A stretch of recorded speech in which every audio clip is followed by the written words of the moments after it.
are in Denver at AUVSI Xponential 2023. So great to be back this year, having a chance to learn so much about new autonomous vehicles, air, land, and sea-based. So many new things to see. And we're so happy to be doing ZeoCast live right here on the showroom floor. Happy to be here with our friends at MITRE again. Happy to have Michelle Duquette and also Kerry Buckley with us. So we're just going to hop right into it. Ladies, welcome. Thank you. Absolutely. Talk to me first, Kerry, about what you're focused on in your role at MITRE as a federally funded research partner for the FAA. Thank you.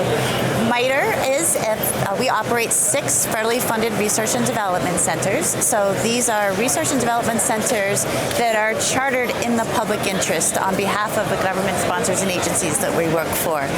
We have been operating the FAAs, FFRDC, lots of acronyms there, since 1990. And there we really focus on the safety and efficiency of the national airspace.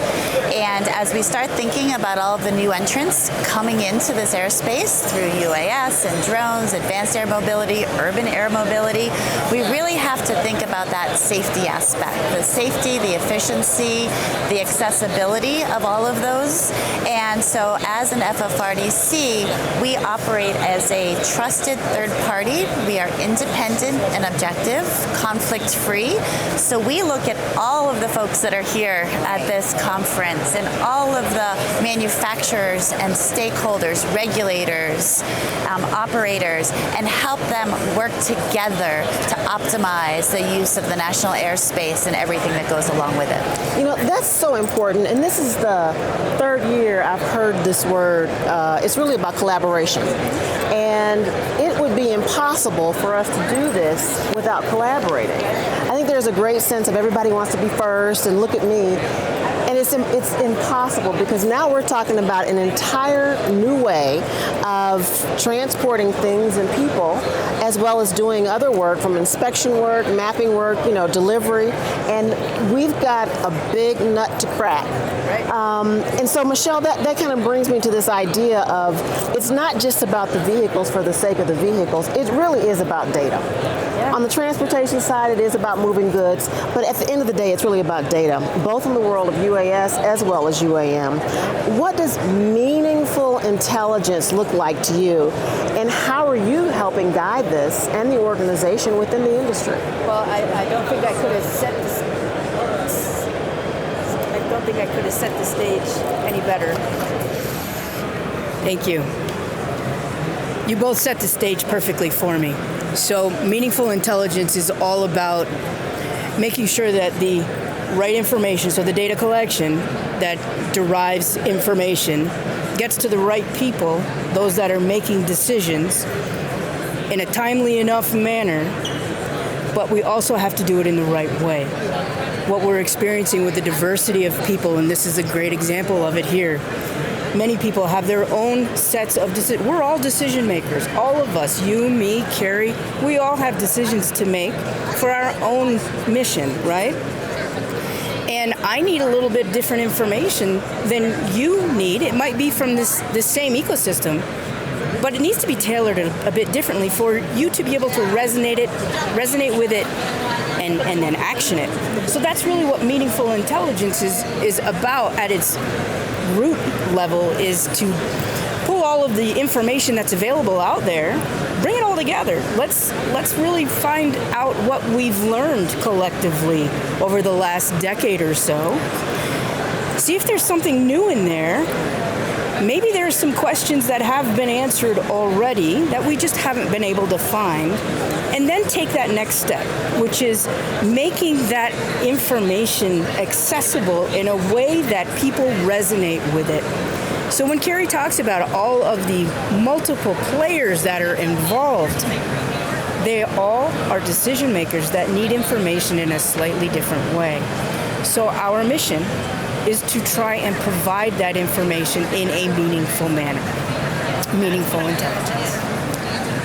Well, I mean, that is so critical because it's, in addition to it's not vehicles for the sake of vehicles and it's not autonomy for the sake of autonomy, it's just not data for the sake of data. We already have so much data already.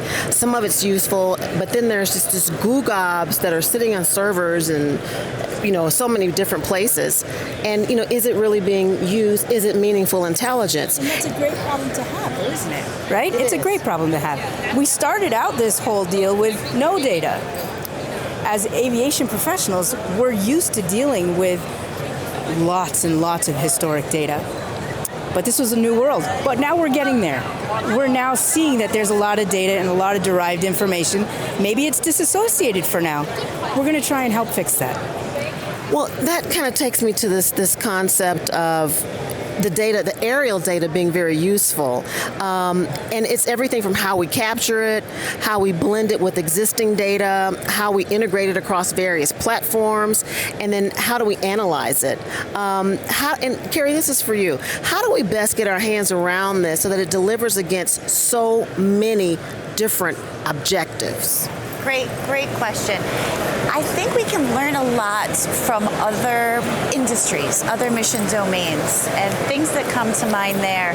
Certainly, my background is in national security. I've spent many years there, and you think about intelligence from that perspective. And, I go back to the pre-9/11 days where in the aftermath of 9/11, the failures that were pointed to was the failure to connect the dots, right? So we had all these different stovepipes of intelligence, lots of it from a human geospatial signals perspective, but we weren't asking the right questions, we weren't connecting the dots. So we've really moved into this area of all source intelligence and bringing that together for meaningful intelligence, to Michelle's point, for our policy makers and operators to make good decisions. So we have a lot of precedent, I think, that we can look to. I'd also point to a few other activities that are similar. So in the aviation domain, MITRE, on behalf of the FAA, operates AUVSI, which is the Aviation Safety Information Analysis and Sharing Program. We get data from every airplane, from all of the operators, voice data as well as data from the FAA, safety data, and then weather data and all of that. And we bring it together to do that we ask the smart questions. If we've seen an incident or something, an anomaly, we can ask the right questions and then go into the data and perform those analytics. Then, of course, with machine learning and AI, we can really start speeding things up, especially as we're getting more of that real-time data in.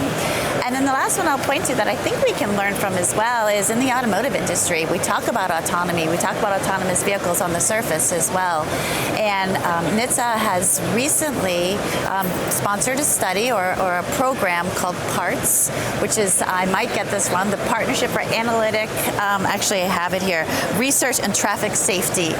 And they put out, these are, and when you think about the automotive industry, they compete on safety, right? But it is because that, of course, the safety of human beings that are involved in all of these operations is of utmost importance. So they, this recent study, we looked at advanced driver assistant technology from 47 million vehicles and looked at that, and each of the manufacturers were able to learn from that data to put in place those practices, technologies, and methodologies so that we could really raise the bar across the board on safety. So I think there are some areas that we can look for as we're talking about UAS and AAM. So I think that collaboration that you mentioned earlier now extends beyond just this industry and learning from others. And I think it's almost impossible for us not to. As we think about detect and avoid capabilities and we think about beyond visual line of sight, how do we make sure that we're staying safe? Because safety, in addition to data, I think are, obviously the critical foundation for, how we bring this to life.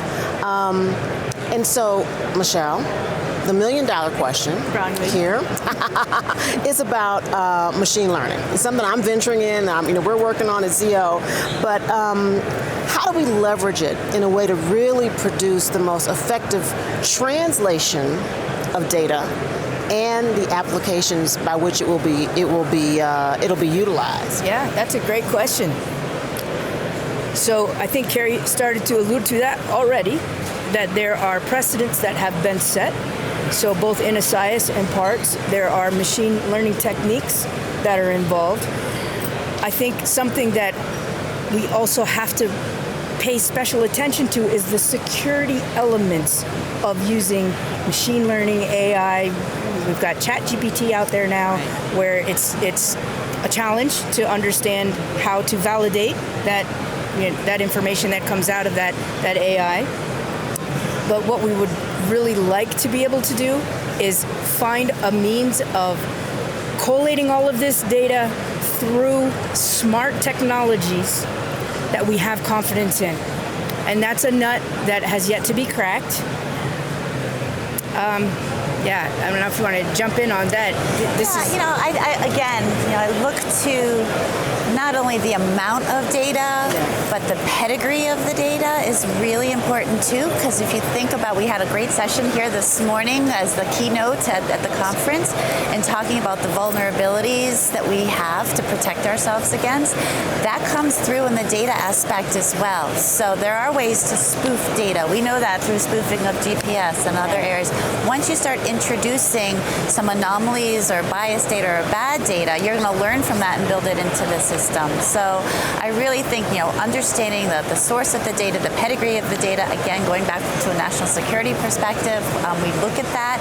There are ways to apply those analytic tradecraft standards to question the data that we're looking at. But we have to be very cognizant of that. And I think just having these conversations and building that awareness is the first step. Right. Because if we can't do what she's just described, then the machine learning, which is different than artificial intelligence, right? The machine learning techniques, garbage in, garbage out. It's only going to be as good as the data that we're processing. So that absolutely has to be the first step. Absolutely. Well, it's about how clean the data is, how effective the data is, how secure we're maintaining this data, because we're not only talking now about data that's gathered on behalf of any government entities, but now also all the civilian data. And some of that will be utilized by the government, but also, the private sector market, the commercial market is huge in and of itself.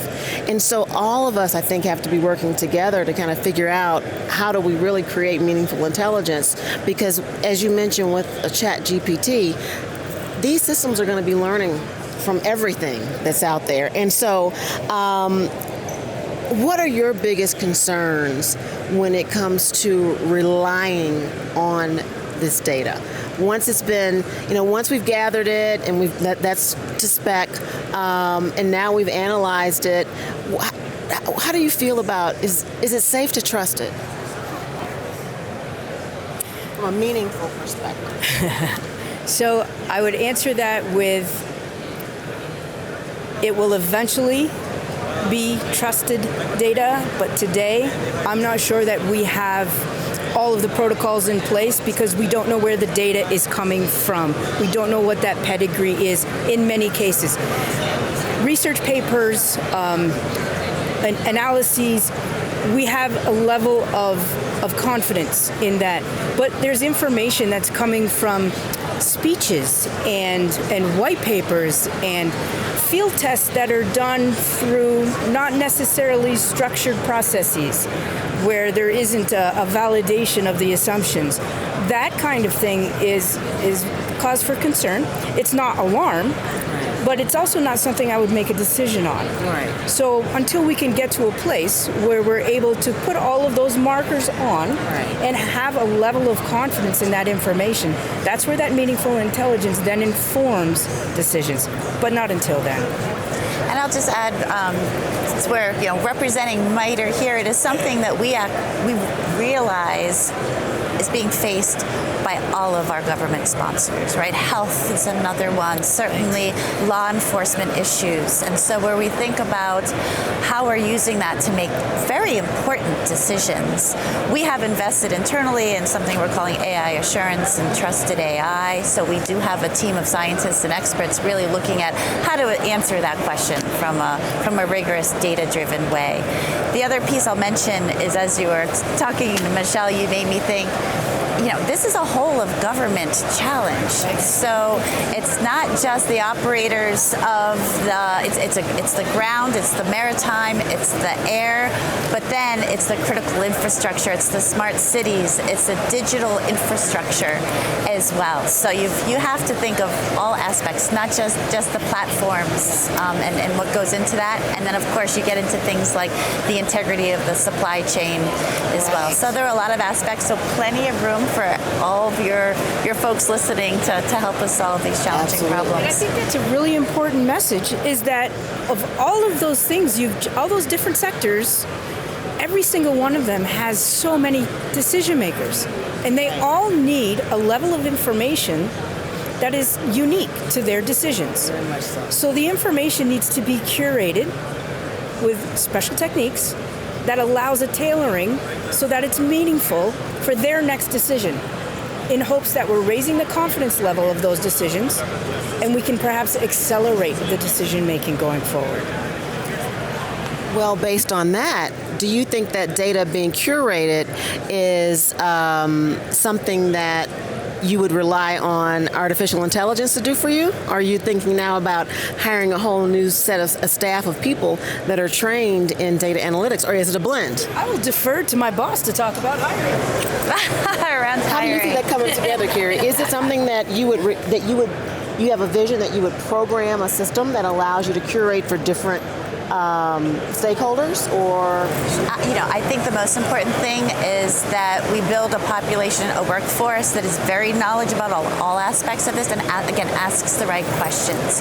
So with a security mindset from the start, we talk about DevSecOps, right? So these coders who understand the systems that they're trying to build, they build it with the intent to understand it has to be resilient, it has to be cyber secure going forward. I think we have a really excited workforce out there, and we interact a lot with universities. In fact, one of the speakers today on One Masters has to fly back because we're having a Hack the Capitol event.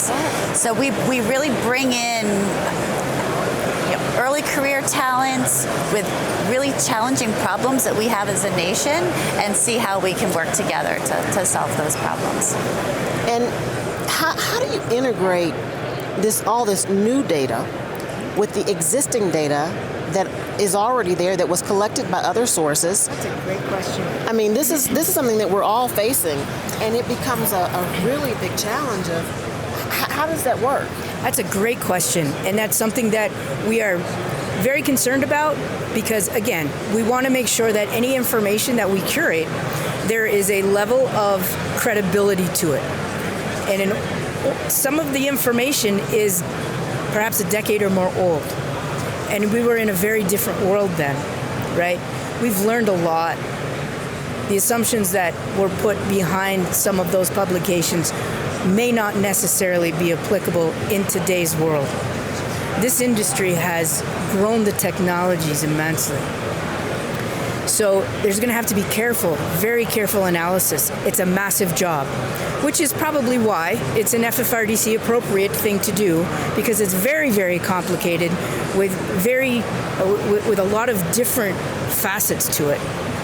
So being able to pull it all together and then figure out how to provide apples to apples out of apples to elephants and trees, that's a really complicated task.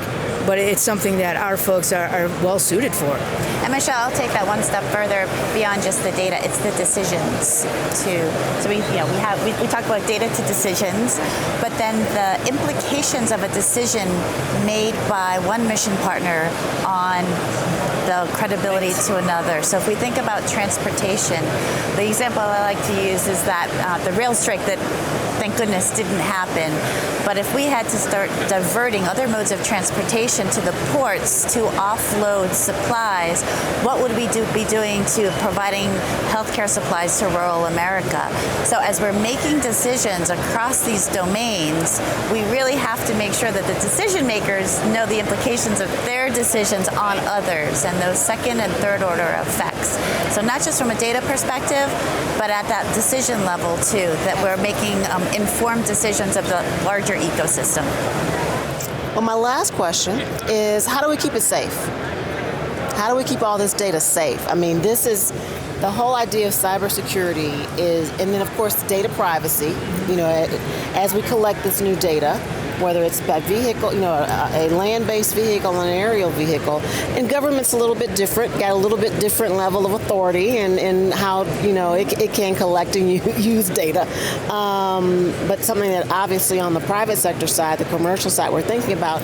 But the bigger issue is the safety. We've already been hacked, and we're a small startup. Right. How do we fix this? Right. I'm going to address it. You want to start that? I'd be happy to. In fact, we just heard from Alex, right, earlier this morning. So there are various aspects. It's certainly the cyber hygiene, both of the systems that you put in place, of the people, we ourselves. You know, you don't want to click on the spear phishing, all of that. We have to learn our role in that cyber world. So it's the cyber hygiene. It's instrumenting the systems so you can detect any types of potential intrusions or attacks. It's knowing how to respond to that. Certainly understanding the TTOs, right, from the attack framework and understanding what that means, and making sure that we just, again, we keep it front of mind. Wonderful, wonderful. We have a visitor.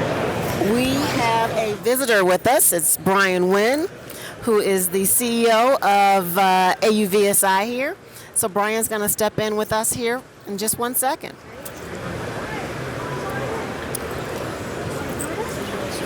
Hey there, Brian. Good to see you again. Good to see you. Good to see you, too. Welcome to the hot seat. Well, have a seat, please. Welcome back to ZeoCast. Good to have you back. I haven't seen you since Atlanta. I'm sorry? I haven't seen you since Atlanta when I interviewed you on the stage. Atlanta was fun. That's right. I remember that now. Yeah. It's been a while. It's been a minute, and you know, people are now coming back to the show. We've got the international visitors back in force, and the students are here, which is really exciting, and fantastic energy. So That's fantastic. What are your thoughts on this year? What are you seeing that's standing out for you that is, you know, it's like this is something that's different than what you've seen the last 2 years? well, for starters, our theme for the show is building the blueprint for autonomy. I can remember not that long ago when nobody said the word autonomy. It was like a four-letter word in the regulatory world. But here we go, and you know, we started talking about assured autonomy. I stole that term from an institute up at Johns Hopkins, my alma mater, and it's, you know, we now have a blueprint that we have put out. It's available with a QR code, and it required a lot of work with our members, a lot of synthesis to figure out what are the things that need to get done and in what sequence.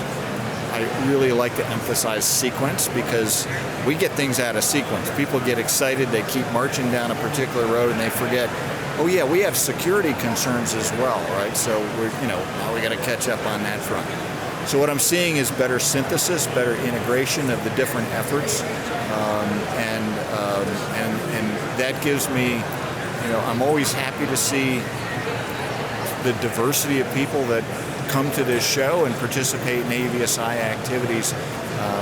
But a blueprint's needed to get where we want to go. We were just talking about that, and a collaboration across, all industries, because we're all learning together in this space.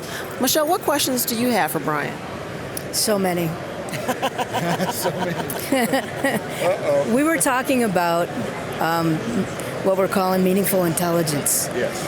And it's trying to get the right information to the right people at the right time, but taking it to that next level of getting it to them in the right way that they can actually digest it, see themselves in it, and action it. So with the diversity of people that are here in your organization and the amount of decisions that have to be made at all levels in all facets of this industry, I have to ask what you think meaningful intelligence might mean for AUVSI, because at such a broad level, it covers a whole lot. Yeah. Well, and this is not being self-deprecating. I like to tell people I'm a slow thinker. I think in multi-decades, but I don't have the luxury of thinking slow when I'm in the airplane, so we simplify things. And I love this term that you're using. It reminds me of, where am I? Where am I going? what do I do next? Yes. Right? Sometimes when you start falling behind an airplane, and I'm just a dumb pilot, you got to catch up, and that means you got to simplify. So for me, it really boils down to how do we make this actionable? I come back to my point about sequencing, right? Because if we don't get the information, or if we don't get the projects launched and connect the dots, this is going to be really tricky. And I think a good example of this, and we had great conversations not too long ago in the Aviation Advisory Committee at MITRE about how do we connect these dots? At least that's the way I process that information. And there's the new shiny object that's out there, right? AAM, and that is now spawning its own, generating its own, RAM and UAM and all kinds of other AAMs. And so advanced aviation is really cool. I'm really excited because I'm an electric drive guy for a long time, and I've promoted electric vehicles and infrastructure in my previous job. This is like back to the future, because I kept saying, how are we going to leverage electric motors? And then here we go with AAM and drones and so forth. But what's the connections between these two things? And it boils down, in my mind, to we have to be able to have information flow in an automated fashion. And the way I connect those dots is, sure, we have to certify these really cool, shiny objects, the eVTOLs, et cetera, and we'll benefit from, as we move forward with that. But let's be clear. I mean, some of the guys have basically said, yeah, for us to really get to profitability with these new platforms, because these are, in many instances, these are, white sheet, start from scratch, really cool products. They have to do one of these guys said to their investors, we need to do 10 times the number of operations, current helicopter operations, just us, to get the profitability. Yep. Now, when you think about that, we can't do that with the existing aviation system or air traffic control system. It has to be automated. And how do we get from here to there? I keep looking at UTM, where we've got smaller platforms and we've got lower airspace where there's less, there's less stuff you can get involved with, and we can learn how to deconflict things and get that kind of information in the right places at the right time. Data exchanges are really going to be super important here. The industry is going to be the customer-facing side of this and be able to deliver services that we currently rely on for air traffic controllers. And by the way, I love my air traffic controllers. Right? I'm not trying to put those guys out of business, but the long and the short is they can't scale the way this industry is going to scale. We've already seen it with drones, but if we can develop that system and that data sharing through a data exchange so that the regulatory, FAA continues to do the regulatory work, that information exchange can go forward. It needs to be secure, which is why we're really big on cybersecurity right now, and then we need to be able to scale it. I love it. These are the conversations that we're having right here at Xponential. I know you guys are having them inside of MITRE too. Absolutely, and I will tell you that if we are not paying attention to how that information exchange is delivering to the end user, me having been a dispatcher, if I am getting inundated with information and I can't find anything that is actionable in the immediacy, it's no good to me. So I love what you're saying, and then we need to take it that step further to make sure that that data information, that information that's being transitioned between decision makers is meaningful, and there is a high level of confidence in it. Absolutely. Kerry, what questions do you have for Brian? Brian, I love everything you just said, and you're right. I recall a lot of it from our earlier discussion at MITRE. Just for a simple question, what do you see the role from a federal perspective in terms of the FAA and other federal agencies in this dynamic, real-time, the shift from sustainment to modernization that's needed? Where do you see the federal role in that?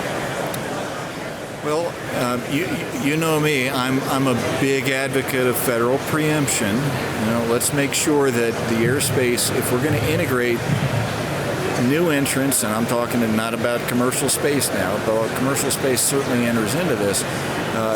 True integration requires that we do things the same in Oklahoma City and Pittsburgh, Pennsylvania, right? And that can only really be done if the regulatory systems are built at the national level. And before the show is over, I'm going to be talking a lot about what we're doing on the international side of this equation as well, which is going to be super important also. But having said that, I'm going to go a little bit off my typical script here and say, there's a lot of things that need to be coordinated and can only really be coordinated well at the local level. I was just walking Jeffrey Vincent, our new on the AUS, and they've got me using FAA terms now, the new head of the Unmanned Integration Office he's been walking around the show floor, and we're showing him a lot of, the platforms are fun, and Jeffrey's new to this particular effort, but we're really, as a former controller, he's really focusing on the systems and how the systems come into play. And so, having that data sharing, if there's something going on the ground that legitimately requires a polygon being put in the airspace in real time, it says we don't want anything flying through here. And it could be a drone, it could be something larger than a drone.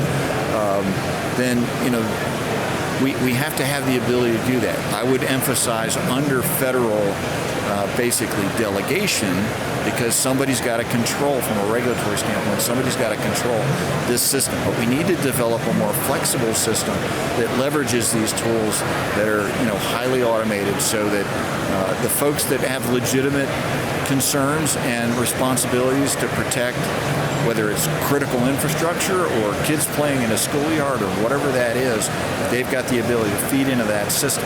We need to build those systems in a way from that again synthesizes the regulatory framework from the top down. And let's be clear, we don't have that regulatory framework built yet for BVLOS. We've still got work to do on that, but also integrates from the bottom up what the needs are for the people that at the end of the day we're trying to serve with the technology. And so, Brian, when you think about this kind of multi-domain of autonomy, we were just talking earlier about land, sea, and air. How do you see all of that kind of coming together? This is an evolution. This is not all happening overnight. Everybody always asks, when do you think it's going to happen? How do you see all of those three different domains working together from a data perspective and then also from a safety perspective? Man, that's like an advertisement set up for AUVSI. We have been, the organization started, I emphasize, 50 years ago, focused on the air domain.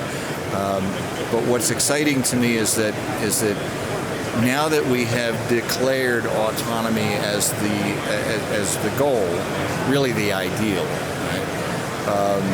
That doesn't mean there won't still be platforms that aren't autonomous, by the way. I'm not saying everything needs to be autonomous. But now that we've said that, now we can look at what can we learn in the airspace that would benefit us down here on the ground, where, by the way, the safety levels are terrible. Let's be clear about that. I feel like I take my life into my hands when I get in my car. And the statistics prove that I need to be concerned. And there's a lot more stuff they hit down here on the ground. It's a more complex, series of things that we're trying to address. So being able to learn across those domains, I think, is really important. There's also, of course, the air domain, the ground domain, the maritime domain. They all have different regulatory histories, and they all have different regulators themselves. Although our Department of Transportation theoretically incorporates the FAA. I'm not sure who's got the trump card in that particular equation, but there's more and more discussion going on around how do we take automated, highly automated, autonomous systems and build regulatory frameworks, learning from the different domains. Okay, and then because we didn't have enough to do at AUVSI. Last year we added cyber, right, which is arguably its own domain and a concern for everybody, everywhere, but it's supportive of all of the other three domains that we had identified so far, and recognizing that being able to keep data safe, making sure that the information that you're talking about is available to the right people, not necessarily to everybody. These things are really, really important. So I think I flatter us at AUVSI that we're the only organization that is welcoming solution providers, users, folks that are building the systems of systems that need to be working together and are doing so in all three of those domains. They don't always see it that way, depending upon which particular part of the elephant the blind man has. But that's our goal at AUVSI, is to learn across those domains. Well, thank you so much. We want to certainly be respectful of your time. So glad you stopped by and to join us and have a chat on ZeoCast again. And I want to thank our amazing partners here at MITRE. Thank you so much, Kerry. Obviously, thank you so much, Michelle. And we will be back in just a minute. Thank you so much.